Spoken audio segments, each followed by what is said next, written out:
Hindi maiwasan ni health advocate Dr. Tony Liachon na magtaka sa pagkakadawit ng kanyang kaibigan na si Oriental Mindoro Representative Arnan Panaligan sa mga questionabling flood control projects. Gayunpaman, dapat may managot sa mga nasa likod ng anomalya. Narito ang Agenda Weekend Report ni Ivy Reyes.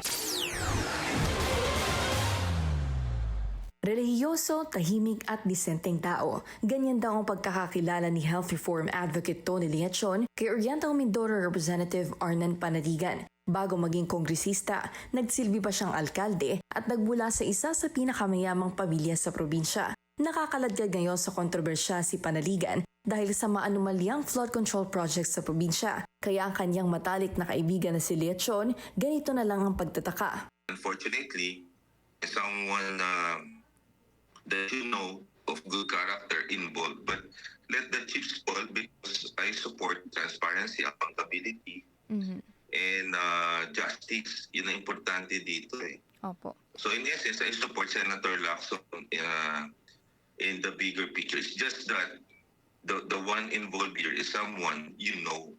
Hinihiling ni Liachon na mabigyan ng due process si Panaligan sa pagharap niya sa aligasyong ito. Pero ayon sa doktor, managot ang dapat managot. Hanggang ngayon, hindi pa raw sumasagot si Panaligan sa kanyang mga mensahe. Sinubukan ding hingin ng Billionaire News Channel ang reaksyon ni Panaligan sa pahayag ni Liachon pero hindi pa rin ito sumagot. Prosecutor si Panaligan sa impeachment trial ni Vice President Sara Duterte. Noong Hunyo, si Panaligan ang humikayat sa Senado na tingnan muna ang lahat ng ebidensya sa kaso ng bise bago pagdesisyonan ang anyay dismissal nito. Co-author din sa Kamara si Panaligan ng mga bill na nagbabawal sa mga pogo.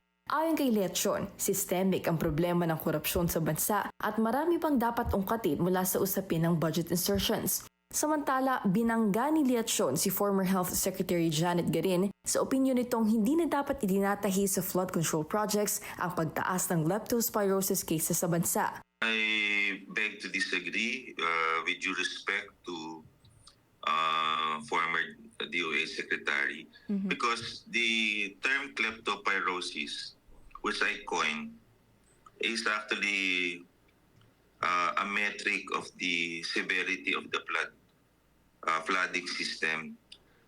It is the first time na nagkaroon tayo ng maraming leptospirosis because of the flooding. So therefore, if there are increases in the leptospirosis, there is relentless or endless flooding. And the endless flooding is because of the failed anomalous flood control project. Ang demand for accountability, hindi daw nangangahulugan na dinedepensahan niya si Panaligan. Katraidoran na raw kasi ang pagnanakaw ng pondo ng bayan kaya dapat pangalanan ang mga sangkot kahit pa kaibigan. Para sa Agenda Weekend, Ivy Reyes, Billionaire News Channel.